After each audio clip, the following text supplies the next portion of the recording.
Yesu ashimwe bakunzi ba New Soul Church TV, aho muherereye hose mukomeze kugubwa neza cyane.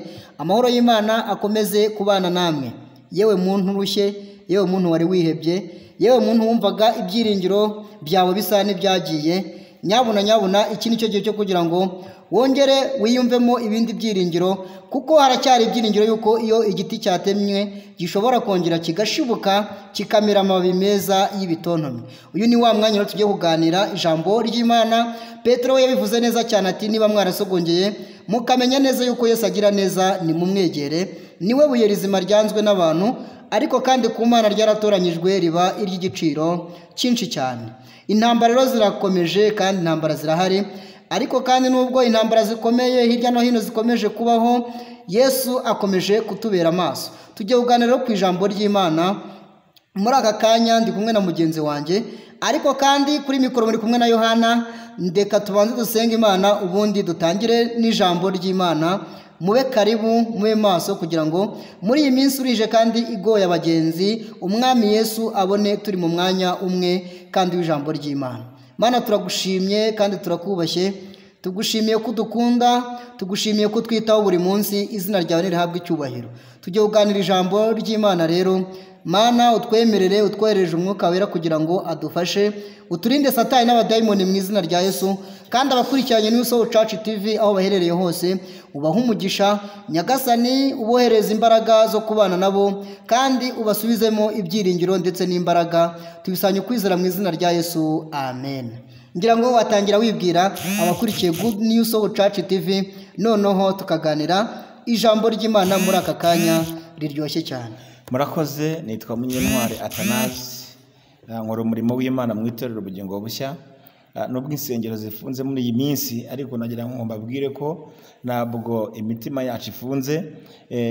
Muririmbyi yabivuze neza, aravuga ngo nimwibuke ko imibiri yanyu ari insengero z'umwuka uri muri mwebwe.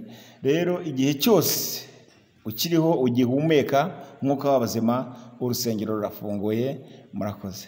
Imana iguha umugisha. Rero reka dusome ijambo ry'Imana dusanga mu rwandiko rwa kabiri Pawulo yandikiye Timoteyo, ibice byaho 2. Dusome n'umurongo waho wa 19. Hari amagambo agira ati: nyamara urufatiro rukomeye rw'Imana ruracyahagaze, rwanditsweho iki kimenyetso ngo Uwiteka azabe, kandi ngo umuntu wese uvuga izina ry'Uwiteka ave mu bidatunganye. Iryo ni ijambo ry'Imana. Turishimye Imana. Mukozi w'Imana, ngira ngo iri jambo ni ijambo riryoshye cyane, aho Imana ivuganye n'ubwoko bwayo, ariko ibinyujije mu ijambo ry'Imana. Buriya ngo Imana ivuga rimwe ndetse kabiri. Ishobora kukubwira mu nzozi, ishobora kukubwira ikoresheje umuhanuzi ikamwohereza akakubwira, cyangwa se ikaba yananyura mu ijambo ryayo ikaba yakiza ubwoko bwayo. Tumaze gusoma ijambo ry'Imana, Pawulo yandikiye Timoteyo, mu rwandiko rwa kabiri Pawulo yandikiye Timoteyo, ibice byaho 19, ritubwiye ngo nyamara urufatiro rukomeye rw'Imana ngo ruracyahagaze, rwanditsweho ikimenyetso ngo Uwiteka azabe. Ubu muri iyi minsi ya none hari abantu benshi bari kumva intambara zitandukanye hirya no hino, cyane cyane iziri kubera mu burasirazuba bwa Kongo, bakagenda bahagarika umutima bati natwe biragera mu Rwanda, bati ni intambara y'akarere, ugasanga abantu baciye za nyiragahondogo. Ariko kandi ijambo ry'Imana tubwiye ngo urufatiro rw'Imana ruracyahagaze, rwanditsweho ikimenyetso ngo Uwiteka azabe. Uko biri kose Imana izagenda irinda abantu bayo. Wowe ukurikiranye New Soul Church TV, icyo usabwa ni ukuba maso ugasenga Imana, ubundi ukayisaba ikaba mu ruhande rwawe, nayo ikakubera ubwihisho buzima. Naho ubundi intambara zo mu isi ntabwo zizabura kuza, nta nubwo zizabura kubaho. Wowe icyo usabwa ni ukurwana intambara nziza aho uherereye, ugasenga Imana buri munsi udasiba. Iri jambo ry'Imana, umukozi w'Imana, uryumvisha ute ko ritubwiye ngo urufatiro rw'Imana ruracyahagaze, kandi ngo rwanditsweho ikimenyetso ngo Uwiteka azabe? Uryumvise ikiri ijambo ry'Imana, dore ko hasi ryakomeje ritubwira ngo umuntu wese ngo uvuga izina ry'Uwiteka ngo abanze ave mu bidatunganye. Ese hari abantu bavuga izina ry'Uwiteka batarava mu bidatunganye, mukozi w'Imana?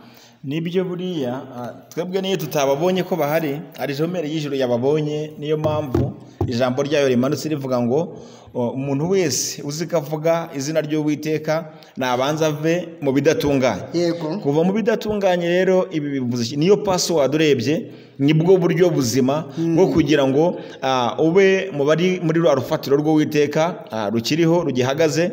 Nubwo tubona hirya no hino ibintu byakomeye, intambara nk'uko wari ubivuze hirya no hino, insengero zirafunze, abantu bakibwira ko ahari sirangiye, abantu bakibwira ko Imana yatereranye abantu bayo. Ntabwo ariko bimeze. Urufatiro rw'Imana ruracyahagaze ku bantu bayo, ngo rwanditseho cyangwa se ruriho ikimenyetso gikomeye kivuga ngo Uwiteka azabe. Kumenya be rero byanga byakunda, umuntu yavuka avuka afite igeno ryawe rero wavukanye n'uburyo bikurikirana byose biri mu biganza by'Imana. Guhera uyu munsi wowe niwashobora kuva mu bidatunganye ukabona urabishoboye, ukabona ugendeye mu nzira nzima, umenye ngo byanga byakunda uri mu bantu Uwiteka yavuze bakiri kuri urwo rufatiro, bariho ikimenyetso. Iki kimenyetso rero byanga byakunda nubwo haza umwicanyi karundura, nubwo haza intambara zimeze gute, ntizishobora guhangara umuntu ufite iki kimenyetso. Ikibi cyonyine gusa ni ukubaho ukiba mu bidatunganye, ukigendera mu by'Imana yanga, mu byangwa n'amaso yayo, ugasanga ibyo uvuga umunsi ku munsi aho kuba umubavu w'umuriro w'Uwiteka, ahubwo biraba umunuko imbere y'Imana. Icyo twakirinda tukava mu bidatunganye kugira ngo tubashe kunezeza Imana yacu. Yewe uko mbyumva ni umuburo ukomeye cyane ku bantu b'Imana no ku bwoko bwayo, kugira ngo ibiri kuza, indwara z'ibyorezo, intambara z'urudaca n'ibindi bibazo byose biri kuri iyi si n'inzara bitazahitana umuntu n'umwe mu bantu b'Imana. Ariko byanga byakunda nutumvira ngo uve mu bidatunganye, bishobora kuba byakugeraho ukahaburira ubuzima. Yego. Bamwe bati intambara ziraje vuba bitewe n'ibyo babona hirya no hino ku masosho medias. Abantu nabo bati intambara iraje, ariko kandi icyo buri umwe wese asabwa ni ukuba amaso gusa, agasenga Imana, akava mu bidatunganye. Wowe ukurikiranye New Soul Church TV, ngira ngo hari ikibazo cy'amatsiko umuntu yakubaza, ese uracyari ku rufatiro rw'Imana? Aho ngaho izina ryawe riracyanditse mu gitabo cy'ubugingo? Subira ku rufatiro, wongere wisuzume, urebe neza mu mikorere yawe, mu migendere yawe, mu mivugire yawe, urebe niba ntawe watandukiriye, kugira ngo izina ryawe rikomeze rigaragare ku rufatiro rw'Imana. Kuko ijambo ry'Imana ryo rikomeje ritubwira ngo urufatiro rw'Imana ruracyahagaze, kandi ngo rwanditsweho ikimenyetso ngo Uwiteka azabe. Ngira ngo Imana izi buri muntu wese ndetse n'ibyo yamupangiye n'uburyo azabamo mu minsi izaza ndetse n'ahazaza. Niyo mpamvu nta ntambara n'imwe ikwiye kudutera ubwoba, haba mu zivugwa hirya no hino, haba mu zivugwa aho dutuye mu giturage, mu ngo. Ngira ngo Uwiteka araturwanira kandi atubera amaso buri munsi, kuko ibiturwanya ni ibiremwa, ariko uturwanirira ni Umuremyi. Ijambo ry'Imana kandi rikomeje ritubwira ngo uvuga izina ry'Uwiteka abanze ave mu bidatunganye. Ngira ngo muri iyi minsi ya none twasohoyemo, buracya ukumva umuntu aragenda yihangishwaho ngo yatumwe, yavuze Imana imutumye ibi, kandi nyamara wakurikirana imbuto yera muri rubanda, ugasanga ni umusinzi, ugasanga ni umusambanyi, ugasanga ibyo arabirengaho, akajya kuvuga ngo Imana yamutumye. Ngo uvuga ngo izina ry'Uwiteka nabanze ave mu bidatunganye. Birakwiye ko muri iyi minsi ya none dutungana kandi tugatunganira Uwiteka ubudasiba.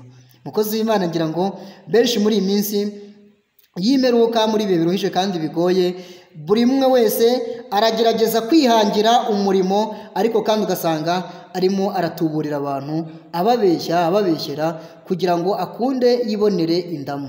Wowe uravuga iki ku bahanuzi b'ibinyoma muri iyi minsi bagiye baduka, muri iyi minsi bagiye bashyira icyangiro ku bakozi b'Imana, bigatuma n'abakozi b'Imana ba nyakuri batakizerwa muri rubanda, cyangwa se mu bakristo, cyangwa se mu bantu bagiye batuye ahantu hatandukanye. Ugasanga ntabwo bakizera ko abapasiteri babasengera ngo bakire, ugasanga ntabwo bakizera yuko abapasiteri babahumuriza, buri wese bakamubona nk'umwesikoro. Mukozi w'Imana, ngira ngo watubwiraho gakeya uko ubyumva. Byanga byakunda abo bose ntabwo bazabura kuza. Yesu yabivuze neza, aravuga ngo ibisitaza ntibizabura kuza, ariko ubizana wese azabona ishyano. iyo haje mu ishyano rero byanga byakunda duhita dusubira inyuma tukareba Data na Kora na Beramu bazana amacakubiri mu iteraniro ry'Imana, bagakora ikimasa, bagafata ubutunzi Uwiteka yabahaye bakuye muri Egiputa bw'imiringa n'amazahabu, bakabucuramo ikimasa bakareka kubukoresha ibyo Uwiteka yabahereye. Urebye ni naho bakuye ubukene burabokama, kuko ubutunzi Uwiteka yarabwiye Aburahamu kazahereza urubyaro rwe ruzavayo, byanga byakunda yari yarubahaye, ariko baje babukoresha nk'ibintu bidahuye n'ibyo Uwiteka yasabaga. Byanga byakunda na n'ubu ngubu ubwo butunzi nubwo tubushaka nubwo tubuhirimbanira, ariko byanga byakunda nubwo wabubona ukabukoresha ibitajyanye n'iby'Imana ishaka, birangira bikuguye nabi. Kubateka mutwe rero n'abantu bagoreka iby'Imana kandi babishaka, ngewe numva mbibona mu buryo bubiri. Byanga byakunda hari ababikora batabizi, ariko hakaba n'ababikora babizi.